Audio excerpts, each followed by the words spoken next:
Hello student, biology guidance या माझ्या YouTube चॅनलमध्ये तुम्हा सर्वांचं स्वागत आहे. आजच्या लेक्चरमध्ये आपण पाहणार आहोत सेक्शुअल रिप्रोडक्शन म्हणजे काय किंवा त्याचे टाइप्स कोणते आहेत. जसं आपण मागच्या लेक्चरमध्ये पाहिलं होतं असेक्शुअल रिप्रोडक्शन म्हणजे काय. ठीक आहे, आता तुम्ही जर याच्या अगोदरचा लेक्चर पाहिलेला नसेल तर डिस्क्रिप्शनमध्ये त्याची लिंक तुम्हाला दिलेली आहे. चला तर पाहूया सेक्शुअल रिप्रोडक्शन. ठीक आहे, आता ज्याप्रमाणे असेक्शुअल रिप्रोडक्शनला ऑर नाव दिलेले आहेत त्याचप्रमाणे सेक्शुअल रिप्रोडक्शनला सुद्धा एक ऑर नाव आहे which is called as amphimixis. बघा ह्याला ॲम्फिमिक्सिस का म्हटलं आहे. Amphi means both, mixis mixing, बरोबर. आता बोथ म्हणजे काय तर both means both gametes. First is a male, second is a female. ठीक आहे, आता आपण मागच्या लेक्चरमध्ये पाहिलं होतं की गॅमेट्स कुणाचे कुठले असतात. ठीक आहे, आपण प्लांट स्टडी करत आहोत तर त्या प्लांट्समध्ये असणारे पोलन ग्रेन्स किंवा ओव्हिल ह्या दोन गॅमेट्सचं जर फ्युजन होऊन एक नवीन यंगवन तयार होत असेल तर त्याला आपण काय म्हणू शकतो, सेक्शुअल रिप्रोडक्शन. ठीक आहे, आता ज्या वेळेला आपण सेक्शुअल रिप्रोडक्शन प्लांट्समध्ये पाहतोय, ठीक आहे, आता मागच्या लेक्चरमध्ये आपण पाहिलं होतं व्हेजिटेटिव्ह पार्ट्स कोणते असतात तर रूट, स्टेम, लीफ, बरोबर. आता जर तुम्ही सेक्शुअल रिप्रोडक्शनमध्ये जर झाडाचा कुठलाही पार्ट घेणार असाल तर त्याच्यामध्ये सर्वात महत्त्वाचा कुठला पार्ट येतो तर फ्लावर. फ्लावरशिवाय सेक्शुअल रिप्रोडक्शन होऊ शकत नाही. मग तुम्हाला फ्लावरचे टिपिकल स्ट्रक्चर माहीत असणं गरजेचं आहे. मग आता जो तुम्ही ऑलरेडी 11वीमध्ये हा पॉईंट डिटेलमध्ये स्टडी केलेला असेल तरीसुद्धा आपला पुढचा चॅप्टर हा पूर्णपणे ह्या टिपिकल फ्लावरच्या स्ट्रक्चरवर डिपेंड आहे. सो एक रिव्हिजन म्हणून हा पॉईंट आपण स्टडी करूया. ठीक आहे, आता पाहूया टिपिकल फ्लावरचे पार्ट्स कोणते असतात. त्यातला पहिला पॉईंट येईल, प्रत्येक टिपिकल फ्लॉवरला खाली एक स्टाल्क असते. ठीक आहे, ज्याला बॉटॅनिकल भाषेमध्ये म्हणतात pedicel. It is a stalk of a flower for a support as well as a protection. त्याच्यावरती पाहिला तर पेडिसेलवरती एक छोटीशी डिस्क असते. This are also a supportive structure which is called as a thalamus. ठीक आहे, अशा थॅलॅमसवरती नेहमी 4 प्रकारचे फ्लोरल होल्स असतात, म्हणजे 4 फ्लोरल होल आहे. ठीक आहे, आपण आता त्याबद्दल 1 बाय 1 स्टडी करूया. अशा थॅलॅमसवरती सर्वात बाहेरचा जो फ्लोरल होल असतो which is called as the calyx. म्हणजे इथं पहिलं नाव येईल काय तर कॅलॅक्स. बाळांनो, तुम्ही एखादं फ्लावर जर बड कंडिशनमध्ये पाहिलं असेल तर ते फ्लावर नेहमी ग्रीन कलरमध्ये दिसतं, बरोबर. पण ते फ्लावर जसं जसं उमलत जाईल तसं तसं तो जो ग्रीन कलरचा पार्ट असतो तो नेहमी फ्लावरच्या बेसला जातो. This base is called as a calyx. ठीक आहे, म्हणजे हा कॅलॅक्स नेहमी ग्रीन कलरमध्ये असतो. म्हणजे functionally calyx is used for the protection as well as a photosynthesis. मग असा कॅलॅक्स जर तुम्ही ग्रुपमध्ये पाहिला तर त्याला कॅलॅक्स असं म्हणता येईल. पण कॅलॅक्स इंडिव्हिज्युअली पाहिला तर कॅलॅक्सच्या एका इंडिव्हिज्युअलचं नाव आहे it's called as the sepals. ठीक आहे, त्यानंतर नेक्स्ट पॉईंट येईल, सेकंड फ्लोरल होल येईल which is called as the Corolla. ठीक आहे, करोला मीन्स पाकळ्या. आणि ह्या करोलाचा एक इंडिव्हिज्युअल पार्ट मीन्स म्हणजे इथं सेकंड येईल करोला आणि करोलाचा एक individual parts which is called as the petals. ठीक आहे, मग अशा करोलाचा किंवा पेटलचं फंक्शन काय असेल तर फंक्शन असं असेल की सगळ्या फ्लॉवरमध्ये हे करोला एकसारख्या कलरमध्ये नसतात. मग हे वेगवेगळ्या कलरमध्ये का असतात कारण ज्या वेळेला पॉलिनेशन होत असताना जे इन्सेक्ट्स असतात त्या इन्सेक्टला अट्रॅक्ट करणं हे त्या करोलाचं फंक्शन असतं. ठीक आहे, त्यानंतर थॅलॅमसवरती असणारा तिसरा फ्लोरल होल ज्याचं नाव आहे अँड्रोशियम. ठीक आहे, which is called as the androecium. म्हणजे इथं तिसरा पॉईंट येईल अँड्रोशियम. ठीक आहे, आता अँड्रोशियमला पाहिला तर androecium is a essential part because it is a male part of a flower. ठीक आहे, आता याच्यातला हा जो ग्रुप असेल it is called as a androecium आणि अँड्रोशियमचा एक इंडिव्हिज्युअल पार्ट पाहिला तर which is called as the stamen. ठीक आहे. अशा अँड्रोशियमला नेहमी फ्लावरचा मेल पार्ट का म्हणतात? कारण याचं मेन फंक्शन असतं डेव्हलपमेंट ऑफ पोलन ग्रेन्स. म्हणून याला काय म्हणून ओळखलं जातं? It is a male part of flower. याच्या आतमध्ये चौथा फ्लोरल होल किंवा इनर मोस्ट फ्लोरल होल पाहिला तर त्याचं नाव येईल गायनोशियम, जो एकदम आतल्या साईडला असतो. अशा भागाला तुम्ही काय म्हणणार? It's a gynoecium. आणि gynoecium is a female reproductive part of a flower. ठीक आहे. म्हणजे इकडं पाहिला तर चौथा पॉईंट कुठला येणार आहे? तर गायनोशियम. आणि गायनोशियमचा एक इंडिव्हिज्युअल पार्ट पाहिला तर which is called as a carpel or pistil. आता कार्पेल आणि पिस्टिल हे जे इंडिव्हिज्युअल पार्ट्स आहेत किंवा हा जो गायनोशियम आहे, या गायनोशियमला फिमेल रिप्रोडक्टिव्ह पार्ट का म्हणतात? कारण याचं मेन फंक्शन असेल डेव्हलपमेंट ऑफ ओव्ह्यूल. ठीक आहे. आता तुम्हाला बेसिक पार्ट ऑफ फ्लावर समजले असतील. बघा कोणकोणते आहेत? तर 4 मेन फ्लोरल होल्स आहेत जे कशावर असतात? तर फ्लावरच्या बेसवर असतात, which is called as a thalamus. मग ह्या थॅलॅमसवरती कुठले 4 फ्लोरल होल असतात? सर्वात बाहेरचा कॅलॅक्स, त्याच्या आतमधला करोला, त्याच्या आतमधला अँड्रोशियम आणि त्याच्या आतमधला गायनोशियम. पण बाळांनो, हे चारीच्या चारी floral holes for reproduction use केले जाऊ शकतात का? तर नाही. का? कारण हे जे कॅलॅक्स आणि करोला असतात यांचं फंक्शन पाहिलं तर कॅलॅक्सचं फंक्शन काय येणार आहे? Protection plus photosynthesis. करोलाचं फंक्शन काय येणार आहे? Attract the pollen grains, attract the insect for pollination. म्हणजे या दोघांचा उपयोग रिप्रोडक्शनमध्ये यूज केला जाऊ शकत नाही. So it is called as a accessory parts. ठीक आहे. आणि असे भाग, आता त्यानंतर तिसरा आणि चौथा भाग येईल ज्याच्यामध्ये अँड्रोशियम आणि गायनोशियम येतो. अँड्रोशियमला मेल पार्ट म्हणलेला आहे आणि गायनोशियमला फिमेल पार्ट म्हणलेला आहे. म्हणजे अँड्रोशियमचं काम काय असेल तर development of a pollen grains आणि गायनोशियमचं काम काय असेल तर डेव्हलपमेंट ऑफ अ ओव्ह्यूल. म्हणजे हे दोन्ही भाग असे आहेत की ज्या भागांचा रिप्रोडक्शन प्रोसेसमध्ये यूज केला जातो. So they are called as a essential part of a plant. ठीक आहे.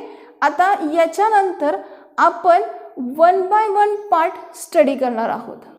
आता त्यानंतर येईल first point development of a male gametophyte. त्यामध्ये पहिला पॉईंट येईल अँड्रोशियम. आता अँड्रोशियमलाच का स्टडी करतोय? कारण androecium is a male reproductive part of a flower. ठीक आहे. मग अँड्रोशियम म्हणजे काय? तर androecium is a 3rd floral whorl. ठीक आहे. त्यानंतर सेकंड पॉईंट येईल androecium is a fertile part. आता फर्टाईल पार्ट म्हणजे काय? Which are used in the reproduction process. ठीक आहे. त्यानंतर तिसरा पॉईंट येईल it is a male reproductive part. का? कारण अशा अँड्रोशियमचं फंक्शन काय असतं तर development of a pollen grains. मग अशा अँड्रोशियमच्या एका इंडिव्हिज्युअल पार्टला काय म्हणतात तर it's called as a stamen. म्हणून आपला सेकंड पॉईंट काय असेल? Structure of a stamen. मग स्ट्रक्चर ऑफ अ स्टॅमेनमध्ये तुम्ही जर डायग्रामॅटिक पाहत असाल तर स्ट्रक्चर ऑफ अ स्टॅमेन, हा स्टॅमेन तुम्हाला असा दिसेल. ठीक आहे. मग अशा प्रत्येक स्टॅमेनचं स्ट्रक्चर कसं असेल तर प्रत्येक स्टॅमेन हा 3 भागांनी तयार झाला आहे. म्हणजे each stamen is a consist of 3 part. त्यातला अप्पर जो ग्लोब्युलर असतो which is called as the anther. त्याच्या खाली त्या अँथरला सपोर्ट करण्यासाठी एक लॉंग अशी फिलामेंट असते which is a tube like structure. आणि ह्या फिलामेंट आणि अँथर ह्या दोघांना कनेक्ट करणारा जो पॉईंट असतो which is called as the connective. ठीक आहे. मग आता हा जो स्टॅमेन असेल ह्या स्टॅमेनचे 3 भाग कोणते असतील तर अँथर, फिलामेंट आणि कनेक्टिव्ह. मग ह्या तिन्हीचा आपण रिप्रोडक्शन प्रोसेसमध्ये यूज होत असेल का तर नाही. हे तिन्ही पार्ट इसेन्शियल आहेत का तर नाही. का? कारण या तिन्हीवरती पोलन ग्रेनची डेव्हलपमेंट होऊ शकत नाही. म्हणजे एक गोष्ट इथं क्लिअर होतीये की जरी अँड्रोशियम हा फ्लावरचा फर्टाईल पार्ट असला तरी अँड्रोशियमचा एक इंडिव्हिज्युअल पार्ट ज्याला आपण स्टॅमेन म्हणतो, हा पूर्ण स्टॅमेन कधीही फर्टाईल नसतो. मग स्टॅमेनला तुम्ही डिटेल पाहिला तर स्टॅमेन 3 पार्टनी तयार झाला आहे. त्यातला कुठला भाग फर्टाईल आहे तर अँथर. मग तुम्ही अँथरलाच फर्टाईल का म्हणू शकता? कारण जसं आपण सांगितलं अँड्रोशियमचं फंक्शन काय आहे तर development of a pollen grain, म्हणजे असे पोलन ग्रेन अँड्रोशियमच्या कुठल्या भागावरती डेव्हलप होऊ शकतात तर अँड्रोशियमचा एक इंडिव्हिज्युअल पार्ट ज्याला स्टॅमेन म्हणतो, त्या स्टॅमेनच्या अँथरवरती तुम्हाला जी येलो कलरची पावडर दिसते, these are called as a pollen grains. म्हणजेच या स्टॅमेनवरचा हा जो अँथर असतो, हा अँथर या तिघांमध्ये फर्टाईल पार्ट म्हणून ओळखला जातो. आता बाळांनो, जर CETचा विचार केला किंवा नीटचा विचार केला तर याच्यामध्ये तुम्हाला ह्या फर्टाईल पॉईंट्सवरती क्वेश्चन विचारले जाऊ शकतात. आता पुढचा पॉईंट काय असेल तर ह्या स्टॅमेनला जर तुम्ही इंडिव्हिज्युअली स्टडी करत असाल तर प्रत्येक स्टॅमेन 3 भागांनी तयार झाला आहे. ह्या 3 भागांमधला अँथर फर्टाईल आहे. मग पुन्हा प्रश्न तयार होतो की ह्या स्टॅमेनला फर्टाईल पार्ट असं का म्हणतात? मग फिलामेंटला फर्टाईल पार्ट का म्हणत नाहीत? कारण फिलामेंटवरती किंवा कनेक्टिव्हवरती पोलन ग्रेन तयार होत नाही. मग पुढचा प्रश्न असा येतो की अँथरमध्ये असं काय असतं की अँथरमध्येच पोलन ग्रेन तयार होतात? म्हणून आपण काय करणार आहे, हा जो अप्पर ग्लोब्युलर स्ट्रक्चरचा अँथर असतो, ह्या अँथरचा काय करणार आहोत, TS घेणार आहे. ठीक आहे. आता तुम्ही जो अँथर TS घेण्यासाठी वापरणार असाल, हा अँथर हा बायलोब्ड आहे. म्हणजे बघा, मी डायग्रॅमॅटिक काढताना सुद्धा 2च लोबचा काढलाय. मग हा जो अँथर जो बायलोब्ड आहे, तशा अँथरला बायोलॉजिकल भाषेमध्ये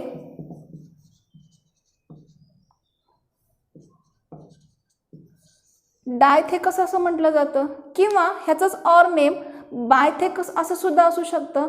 मग असा जो डायथेकस किंवा बायथेकस म्हणजे 2 लोबचा असणारा जो अँथर असतो, अशा अँथरचा जर तुम्ही TS घेतला, TS that is a transfer section, जर TS घेतला तर हा अँथर आतून कसा असेल हे आपल्याला दिसू शकेल. म्हणून आपला पुढचा पॉईंट असेल TS ऑफ अ अँथर. मग अशा अँथरला जर तुम्ही कट केला तर बघा, आपण एकतर अँथर स्टडी करतोय डायथेकस, म्हणजे तो कट केल्यानंतर तुम्हाला कसा दिसेल, त्याची आउटलाईन तुम्हाला कशी दिसेल? अकॉर्डिंग टू अवर बुक ती डायग्राम कशी असेल तर अशी असेल, कारण त्याच्यामध्ये थोडेसे शॅलो ग्रूव्ह तुम्हाला दिसू शकतात. मग हा झाला एक लोब आणि हा झाला एक लोब, म्हणजे तुम्ही जो अँथर स्टडी करताय हा किती लोबचा आहे? 2 लोबचा आहे. म्हणून बाळांनो, मी पुन्हा शब्द लिहिते, याला काय म्हटलंय, इट्स अ डायथेकस अँथर. मग अशा डायथेकस अँथरमध्ये जे 2 लोब आहेत त्यातला एक लोब स्टडी करायला घेतला तर अशा एका लोबमध्ये तुम्हाला किती पोलन चेंबर दिसतील किंवा किती पोलन सॅक दिसतील तर 2 दिसतील.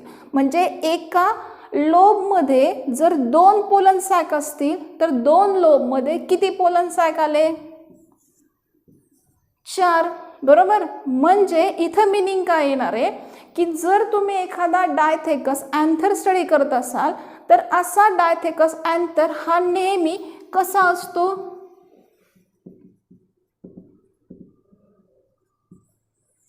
It's a टेट्रास्पोरोजिनेट.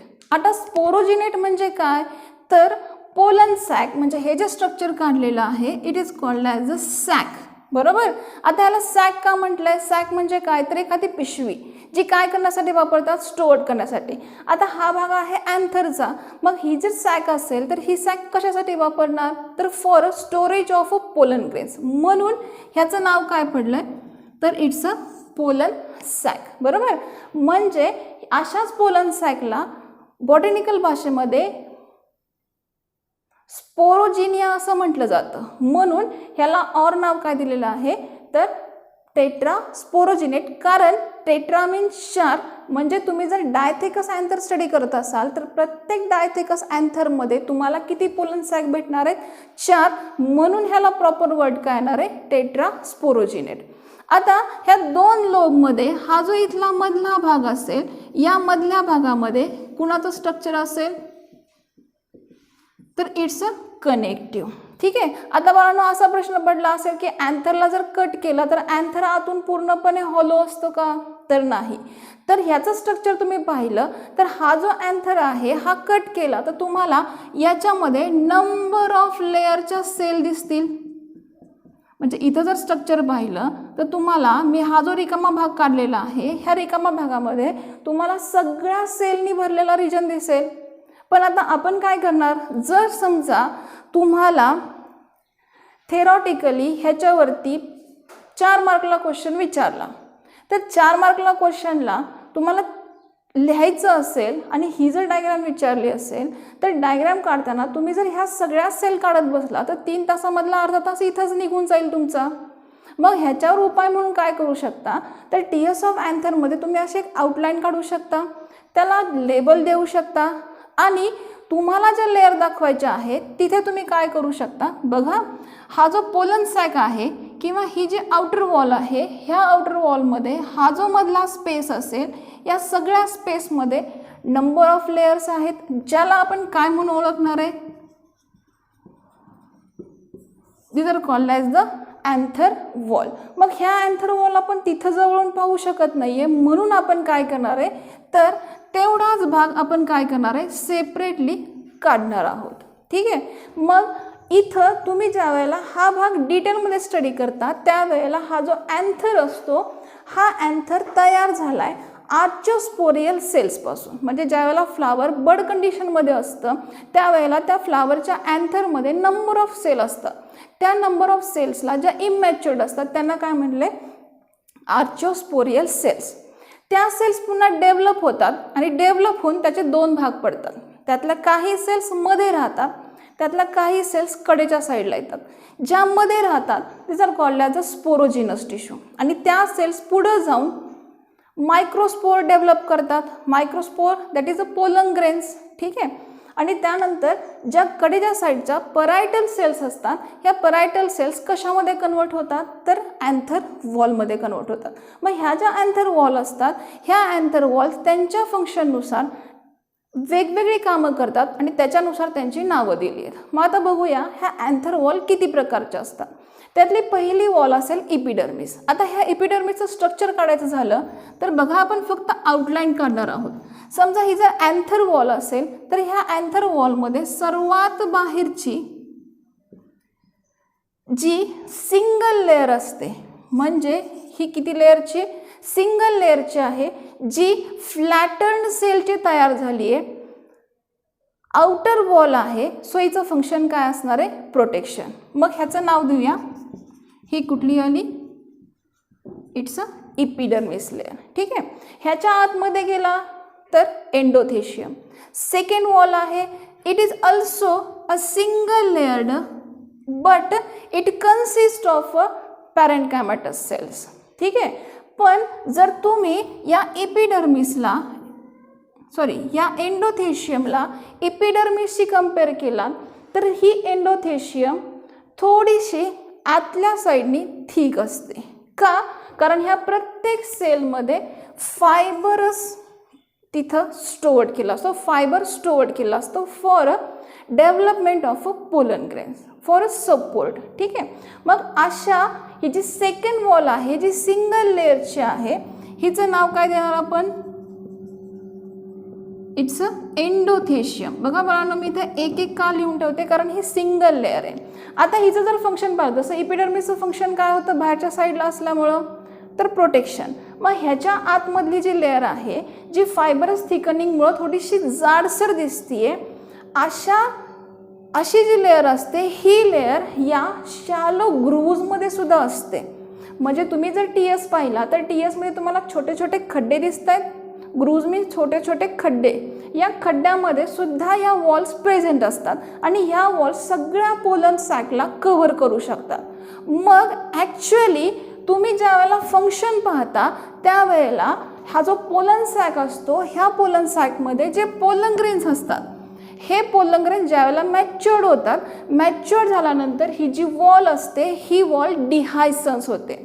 डिहायसन्स होते म्हणजे फुटते, डिस्टर्ब होते आणि डिस्टर्ब झाल्यानंतर ह्या पोलन सॅकमधले जे पोलन ग्रेन्स असतात हे पोलन ग्रेन्स काय होतात, बाहेर येतात. ठीक आहे. त्यानंतर तिसरी वॉल असेल मिडल लेअर. आता ह्या मिडल लेअरला ह्या पहिल्या 2 वॉलशी कंपेअर केलं तर ही 3 लेअरमध्ये तयार झाली आहे. बघा समजतंय का, ही 3 लेअरमध्ये तयार झालेली आहे आणि अशा तिन्ही लेअरला आपण काय म्हणतो, मिडल लेअर. ठीक आहे. आता ही जे 3 लेअरची मिडल लेअर आहे, ही मिडल लेअर फंक्शनली कशासाठी वापरतात तर ज्या वेळेला पोलन ग्रेन्स मॅच्युअर्ड होतात, मॅच्युअर्ड झाल्यानंतर ह्या ज्या 3 वॉल असतात ह्या वॉल डिजनरेट होतात. म्हणजे एक एक्झाम्पल घेतलं, समजा हे 2 पोलन सॅक आहेत आणि या पोलन सॅकमध्ये नंबर ऑफ ह्या मिडल लेअर्स आहेत. ठीक आहे. मग ह्या मिडल लेअर्स ज्या वेळेला हा पोलन सॅकमधल्या हे पोलन सॅकमधले जे पोलन ग्रेन्स आहेत ते मॅच्युअर्ड होतील. मॅच्युअर्ड झाल्यानंतर ह्या ज्या मधल्या मिडल लेअर्स असतात ह्या सगळ्या मिडल लेअर काय होतात, डिजनरेट होतात आणि डिजनरेट झाल्यामुळं हे जे 2 पोलन सॅक असतात हे 2 पोलन सॅक एकमेकांमध्ये मिक्स होतात. ठीक आहे. आणि हे मिक्स झाल्यानंतर ह्याच्याकडे ज्या साईडच्या ज्या एंडोथेशियम असतात ह्या एंडोथेशियम काय होतात, डिहायसन्स होतात आणि डिहायसन्स झाल्यानंतर ह्याच्या आतमध्ये असणारे जे पोलन ग्रेन्स असतात ते काय होतात, इझिली बाहेर येऊ शकतात. आता राहिला लास्ट पॉईंट, टॅपेटम. आता बघा बाळांनो, तुम्ही किती वॉल पाहिला, किती लेयर्स पाहिले, 3. Epidermis, endothecium, middle layer. आता मी जे डायग्राम करणार आहे ही जी लेअर आहे ह्या लेअरचं नाव आहे टॅपेटम. पण इथं तुम्हाला CETला प्रश्न काय विचारला जाऊ शकतो तर ही जी टॅपेटमची लेअर असते ही टॅपेटमची लेअर नेहमी म्हणजे बघा इथं काय कव्हर होईल, हा जो पॉइंट असेल इथं मी काय काढला तर हा असेल आपला पोलन सॅक. ठीक आहे. मग अशा पोलन सॅकच्या बाहेरच्या साईडला ह्या चौघांपैकी किती लेअर असतात तर 3 लेअर. म्हणजे पोलन सॅकच्या बाहेरच्या वॉल कुठल्या, इपिडर्मिस, एंडोथेशियम आणि मिडल लेअर. आणि पोलन सॅकच्या आतमध्ये जी लेअर असते तिला काय म्हटलंय, टॅपेटम. मग ही जी टॅपेटम असते ही टॅपेटम थोडीशी as a compare other 3 layers कशी आहे तर फंक्शनल आहे. आता हिला फंक्शनल का म्हटलेलं आहे, कारण ही जी लेअर आहे ह्यातल्या प्रत्येक लेअरमध्ये सेंटरला तुम्हाला काय दिसेल, न्यूक्लियस आणि सायटोप्लाझम दिसेल. अशी जी सेंटरची वॉल असेल ह्या वॉलला काय म्हटलंय, टॅपेटम. ही जी वॉल आहे हिला काय म्हटलंय, टॅपेटम आहे. आणि ह्या टॅपेटममधली प्रत्येक सेल फंक्शनल आहे कारण ही प्रत्येक सेल पुढं जाऊन मिओसिसनी डिवाइड होते. आता तुम्हाला माहीतच आहे मिओसिस म्हणजे काय तर मिओसिसमध्ये एका सेलचे नेहमी 4 भाग पडतात. म्हणजे आपण असं डिक्लेअर करू शकतो की प्रत्येक टॅपेटमच्या एका सेलपासून at a time 4 pollen grain तयार होऊ शकतात.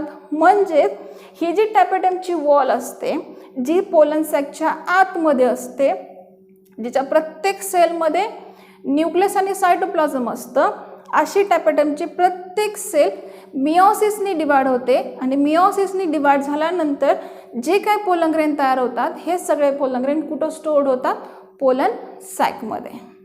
जसं आपण टियर्स ऑफ अँथर पाहिला, टियर्स ऑफ अँथरमध्ये अँथर वॉल 4 प्रकारचे असतात. त्यातली बाहेरची असते ते इपिडर्मिस, त्याच्या आतले असते एंडोथेशियम, त्याच्या आतले असतात त्या मिडल लेअर आणि त्याच्या आतमधले असते टॅपेटम. आता याच्यामध्ये ह्या 4 लेअरला कम्पेअर केला तर ह्या 3 लेअर ज्या असतात त्या आउट ऑफ पोलन सॅक असतात आणि ही जी टॅपेटमची लेअर असते ही टॅपेटमची लेअर पोलन सॅकच्या आतमध्ये असते.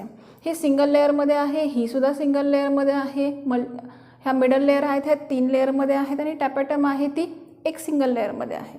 आता ह्या चौघांमध्ये सर्वात महत्त्वाची लेअर कुठली असेल तर टॅपेटम लेअर आहे. का आहे, कारण प्रत्येक सेलमध्ये काय आहे, न्यूक्लियस आणि सायटोप्लाझम आहे, जसं आपण मगाशी सांगितलं. आता ही जी टॅपेटमची लेअर आहे किंवा ह्या टॅपेटमच्या प्रत्येक सेल आहे तर प्रत्येक सेलमध्ये न्यूक्लियस आणि सायटोप्लाझम असतं. ठीक आहे. आणि अशा न्यूक्लियस आणि सायटोप्लाझममुळं ही सेल काय करू शकते, सेल डिव्हिजन करू शकते. कुठल्या टाईपचं तर मिओसिस टाईपचं. मग अशी जी टॅपेटममधली प्रत्येक सेल असते जी पुढं जाऊन मिओसिसने डिवाइड होते आणि एक टॅपेटमची सिंगल सेल डिवाइड झाल्यानंतर ॲट ए टाईम किती पोलन ग्रेन फॉर्म करू शकते, तर 4 पोलन ग्रेन फॉर्म करू शकते. म्हणजेच अशा पोलन ग्रेनला जे फॉर्म झालेले पोलन ग्रेन असतात किंवा जे पोलन ग्रेन असतात, ह्या पोलन ग्रेन्सला बायोलॉजिकल भाषेमध्ये किंवा बॉटॅनिकल भाषेमध्ये और नाव काय आहे, तर मायक्रोस्पोर. म्हणून इथं काय सांगितलं आहे, तर टॅपेटममधली प्रत्येक सेल जी आहे, ही प्रत्येक सेल पोलन ग्रेनच्या मदर सेलचं काम करते. म्हणजेच शॉर्टकट काय म्हणता येईल, की ह्यातल्या प्रत्येक सेलला कुठल्या नावाने ओळखलं जातं, MMC, मायक्रोस्पोर मदर सेल. मग अशी जी मायक्रोस्पोर मदर सेल आहे, ही मायक्रोस्पोर मदर सेल पुढे जाऊन मिओसिसनी डिवाइड होते आणि मिओसिसनी डिवाइड झाल्यानंतर ॲट ए टाइम एका सेलपासून 4 पोलन ग्रेन तयार होतात. म्हणजेच काय तयार होतात, तर 4 मायक्रोस्पोर तयार होतात. मग ही जी पूर्ण प्रोसेस आहे, अशा पूर्ण प्रोसेसला काय म्हणून ओळखलं जातं, तर sporogenesis. Sporogenesis that is a development or a formation कुणाचं, तर मायक्रोस्पोर मीन्स पोलन ग्रेन. ठीक आहे. आता आपण पाहिलं की पोलन ग्रेन कसा तयार होतो, त्याच्या मदर सेलचं नाव काय. आता पुढचा प्रश्न काय असेल, की हा जो पोलन ग्रेन तयार होतो, तर हा पोलन ग्रेन ॲक्च्युअल दिसतो कसा, तर बघा आपण जसं सांगितलं की एक मायक्रोस्पोर मदर सेल जर आपण घेतली, तर ही मायक्रोस्पोर मदर सेल मिओसिसनी डिवाइड होते. बरोबर. मग मिओसिसनी डिवाइड झाल्यानंतर एका सेलपासून ॲट ए टाइम किती सेल तयार होणार आहेत, तर 4 सेल तयार होणार. मग ह्यातल्या एका सेलचं स्ट्रक्चर जर आपण पाहायला गेलं, तर आपण असं म्हणू शकतो की प्रत्येक पोलन ग्रेन हा युनिसेल्युलर आहे. कारण ह्या ज्या 4 सेल तयार झाल्यात, या 4ही सेलचा एकमेकांशी काहीही संबंध नाही आहे, त्या एकमेकांना जोडल्या गेलेल्या नाही आहेत.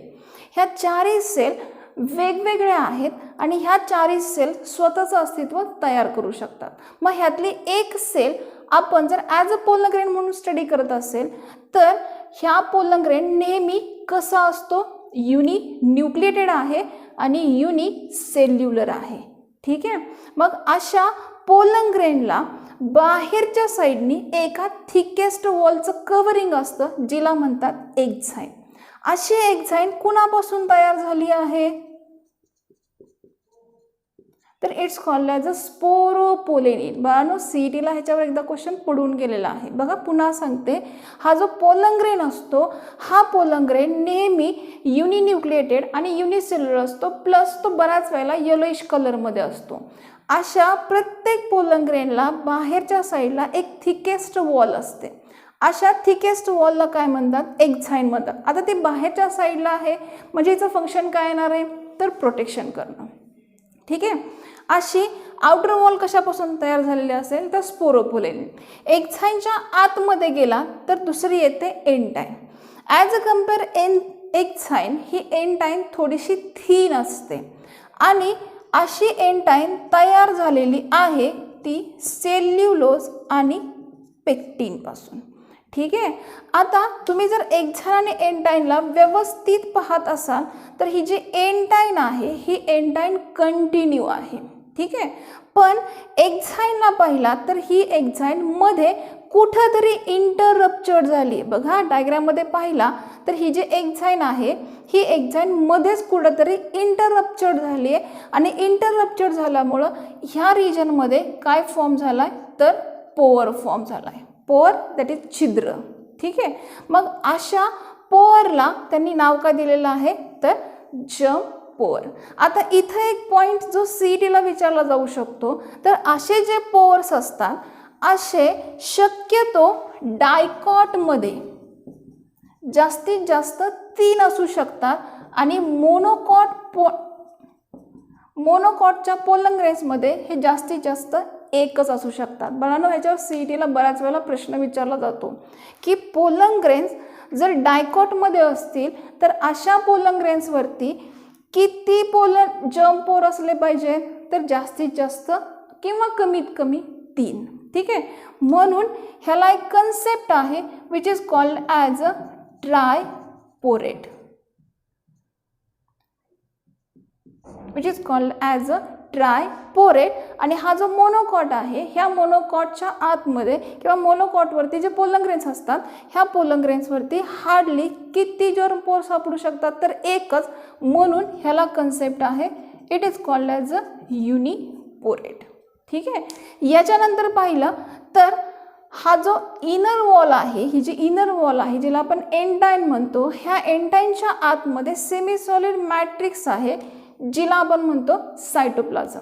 आणि ह्या सायटोप्लाझमच्या आतमध्ये सेंटरला एक न्यूक्लियस आहे.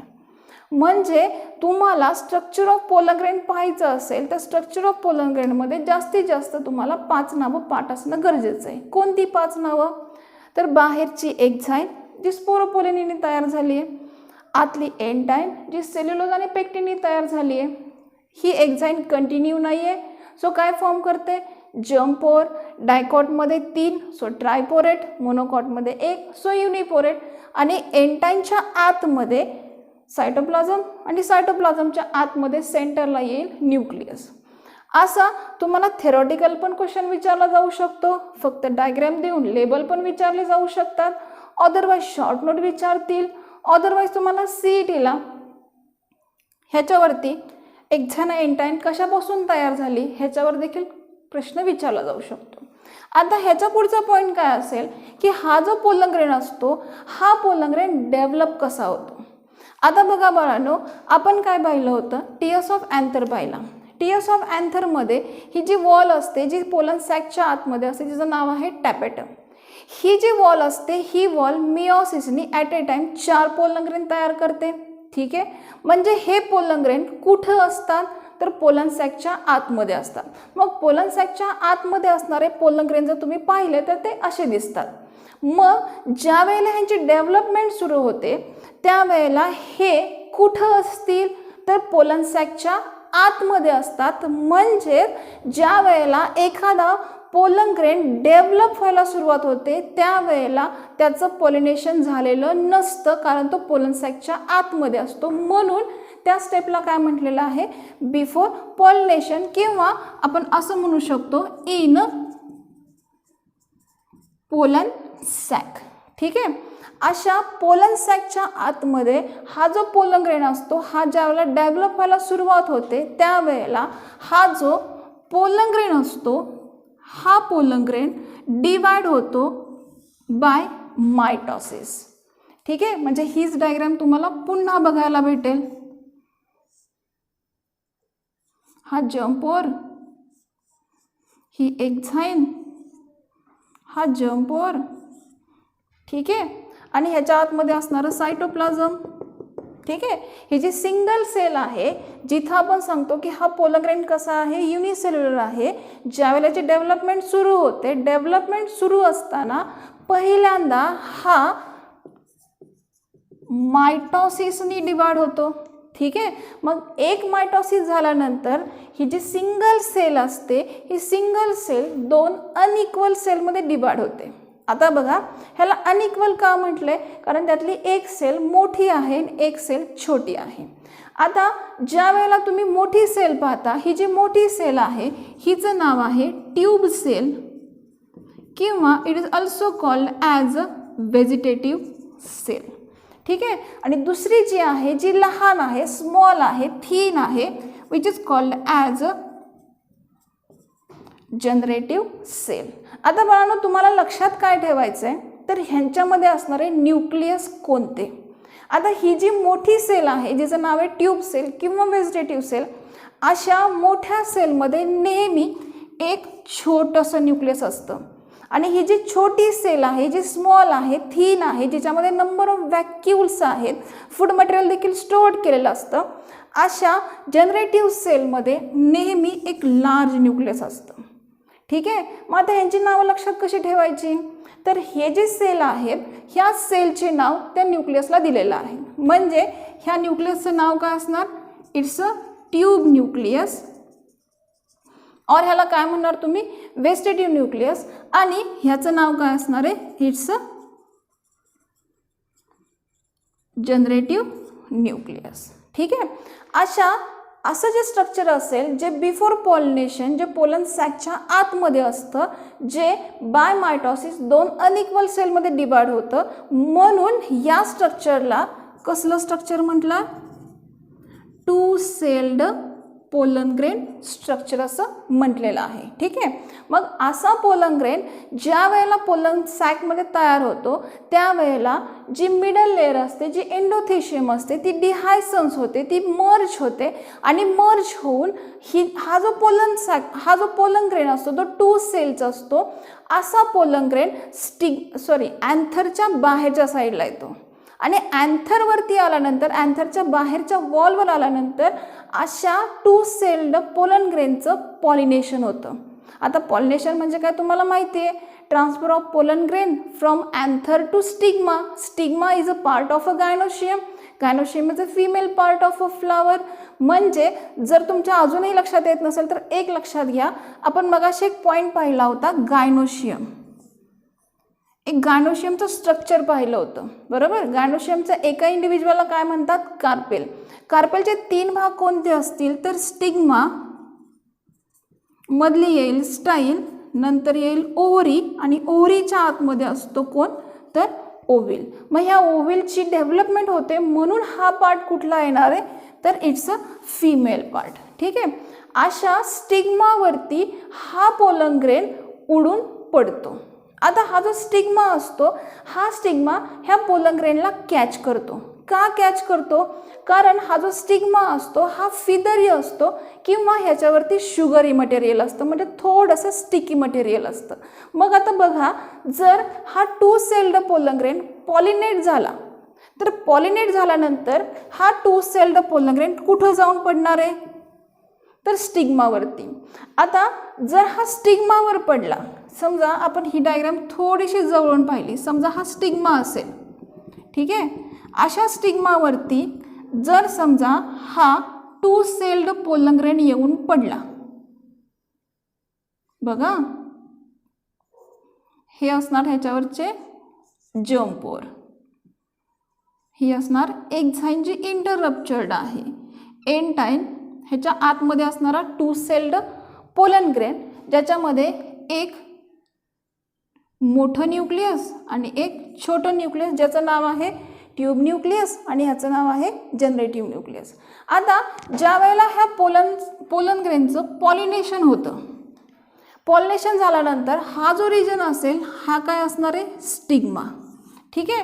अशा स्टिग्मावरती हा पोलन ग्रेन पडल्यानंतर याच्या कडेच्या साईडला इथं काय मटेरियल आहे? आपण आता सांगितलं त्यानुसार स्टिकी मटेरियल आहे किंवा शुगरी मटेरियल आहे.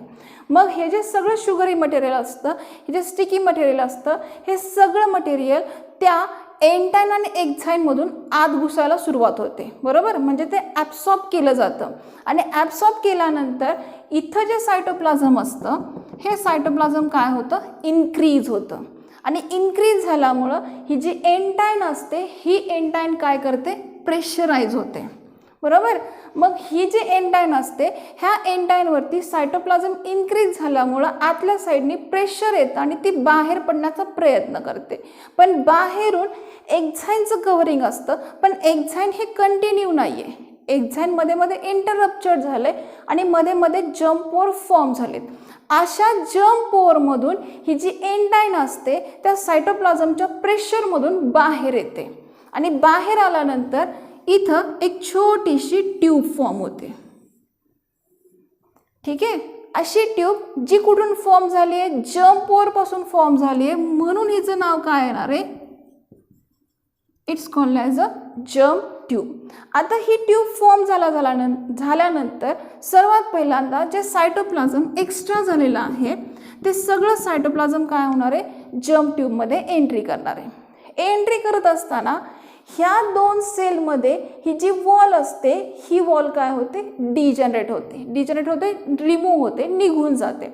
डिजनरेट झाल्यानंतर हा जो ट्यूब न्यूक्लियस असतो, हा ट्यूब न्यूक्लियस पहिल्यांदा खाली येतो. म्हणजे आपण असं इमॅजिन करूया की ही वॉल काय झाली? डिजनरेट झाली. डिजनरेट झाल्यानंतर हे जे ट्यूब न्यूक्लियस, इथं जे स्मॉल न्यूक्लियस होतं, हे स्मॉल न्यूक्लियस ह्या ट्यूबमध्ये काय केलं? एंट्री करतं आणि एंट्री केल्यानंतर सर्वात पहिल्यांदा खाली जातं. ठीक आहे, म्हणजे ह्याचं नाव काय येणार आहे, इट्स अ ट्यूब न्यूक्लियस. आता राहिलं कोण, तर फक्त जनरेटिव्ह न्यूक्लियस. ठीक आहे, असं जे जनरेटिव्ह न्यूक्लियस असतं, हे जनरेटिव्ह न्यूक्लियस पुन्हा एकदा मायटोसिसनी डिवाइड होतं आणि पुन्हा एकदा मायटोसिसनी डिवाइड झालं की जी सिंगल सेल असते, ही सिंगल सेल पुन्हा 2 भागात डिवाइड होते आणि डिवाइड झाल्यानंतर इथं टोटल किती न्यूक्लियस दिसणार आहेत बाळांनो, 3 न्यूक्लियस. मग या जनरेटिव्ह एका सिंगल जनरेटिव्ह न्यूक्लियस पासून ज्या 2 न्यूक्लियसचं डिवायडेशन होतं किंवा जे 2 न्यूक्लियस तयार होतात, ते 2 न्यूक्लियस ह्या ट्यूब न्यूक्लियसच्या वरती येऊन अरेंज होतात. ठीक आहे, मग हे जे 2 न्यूक्लियस तयार होतात, हे दोन्ही न्यूक्लियस कसे आहेत, तर ते युनिन्यूक्लिएटेड आहेत, युनिसेल्युलर आहेत, बट दे आर नॉन मोटाइल्स. ठीक आहे, आता जर तुम्ही ट्यूब न्यूक्लियस आणि जनरेटिव्ह न्यूक्लियस पाहिलं, ट्यूब न्यूक्लियस आणि जनरेटिव्ह न्यूक्लियस पाहिलं, तर ह्या दोघांमध्ये फंक्शनल कोण होतं, तर जनरेटिव्ह न्यूक्लियस. मग असं जनरेटिव्ह न्यूक्लियस पुढं जाऊन जे 2 न्यूक्लियस फॉर्म करतं, which is called as the mail gamete. ठीक आहे, बघा आपल्या पॉईंटचं नाव काय, डेव्हलपमेंट ऑफ अ मेल गॅमेटोफाइट. ठीक आहे, आता बरेच जण कन्फ्यूज इथं होतात की जर प्रश्न विचारला give the structure of a pollen grain, तर बऱ्याच जणांना प्रश्नाचं उत्तर समजत नाही काय लिहायचं. बरेच मेंबर पोलन ग्रेनच्या ऐवजी याचं स्ट्रक्चर काढतात किंवा प्रश्न असा विचारला की स्केच अँड लेबल मेल गॅमेटोफाइट. बरेच विद्यार्थी असे आहेत की मेल गॅमेटोफाइटची डायग्राम म्हणून पोलन ग्रेनची डायग्राम काढतात. बाळांनो, एक हिंट अशी लक्षात ठेवा की जर तुम्हाला मेल गॅमेटोफाइटची डायग्राम काढायची असेल तर त्या डायग्राममध्ये मेल गॅमेट हा शब्द आलाच पाहिजे. ठीक आहे, जसं ही डायग्राम पाहिली तर ह्या डायग्राममध्ये तुम्हाला खालच्या साईडला ट्यूब न्यूक्लियस जे नॉन फंक्शनल आहे, ट्यूब न्यूक्लियसवरती 2 नॉन मोटाइल असे न्यूक्लियस असतात, which is called as a mail gamete. म्हणून हे स्ट्रक्चर काय झालं, तर मेल गॅमेटोफाइट. आता पुस्तकात जर डायग्राम पाहिली तर पुस्तकामध्ये याच्यामध्ये काही व्हॅक्यूलचं स्ट्रक्चर सुद्धा काढलेलं आहे. ठीक आहे, आता हे झालं स्ट्रक्चर कशाचं, तर मेल गॅमेटोफाइट. आताच्या या व्हिडिओमध्ये आपण काय पाहिलं, सेक्शुअल रिप्रोडक्शनचा आपण स्टडी करायला सुरुवात केली होती. सेक्शुअल रिप्रोडक्शन आपण स्टडी करतोय प्लांट्समधलं, बरोबर. आणि प्लांट्समध्ये सेक्शुअल रिप्रोडक्शनसाठी महत्त्वाचा पार्ट कुठला असतो, तर फ्लावर. मग फ्लावरचं टिपिकल स्ट्रक्चर आपण पहिल्यांदा पाहिलं, कुठले भाग इसेन्शियल असतात, कुठले भाग असेसरी असतात हे पाहिलं. त्यानंतर आपण पाहिलं त्याच्यामधला मेल पार्ट कुठला, फिमेल पार्ट कुठला. त्याच्यामध्ये पहिला पॉईंट आपण सुरुवात करतोय अँड्रोशियमचा जो मेल पार्ट आहे. मग अँड्रोशियमचं स्ट्रक्चर कसं असतं, अँड्रोशियमच्या एका इंडिव्हिज्युअल पार्टला काय म्हणतात, तर स्टॅमेन. मग स्टॅमेन किती भागांनी तयार झालाय, अँथर, कनेक्टिव्ह फिलामेंट. मग अँथरवरतीच पोलन ग्रेन्स का तयार होतात किंवा अँड्रोशियमलाच मेल पार्ट का म्हणतात, ह्याचं पण आपण एक्सप्लेनेशन पाहिलं. मग एक्सप्लेनेशन पाहताना आपण त्या अँथरवरती जे पोलन ग्रेन्स तयार होतात ते तिथंच का तयार होतात म्हणून आपण अँथरचा टीएस पाहिला. त्या टीएसमध्ये 4 वॉलचं स्ट्रक्चर पाहिलं, त्या वॉलचं फंक्शन पाहिलं, त्याच्यावरती कुठले क्वेश्चन्स कसे विचारले जाऊ शकतात, छोट्या छोट्या डेफिनेशन्स आपण पाहिल्या. त्यानंतर ते कंप्लीट होतंय. त्याच्यानंतर आपण पाहिलं पोलन ग्रेनचं स्ट्रक्चर पाहिलं, कारण पोलन सॅकच्या आतमध्ये पोलन ग्रेन्स तयार होतात. मग हे पोलन ग्रेन कसे असतात, मग ते पोलन ग्रेन ज्यावेळेला डेव्हलप होतात त्यावेळेला ते पोलन सॅकच्या आतमध्ये कसे डेव्हलप होतात किंवा त्या पोलन ग्रेनचं पॉलिनेशन झाल्यानंतर ते ऑन स्टिग्मा कसे डेव्हलप होतात हे आपण पाहिलं. बाळांनो, हा पॉईंट आपला इथंच संपतोय. जर तुम्हाला हा पॉईंट किंवा हा व्हिडिओ आवडला तर नक्कीच लाईक करा, शेअर करा आणि सबस्क्राईब करा. थँक्यू.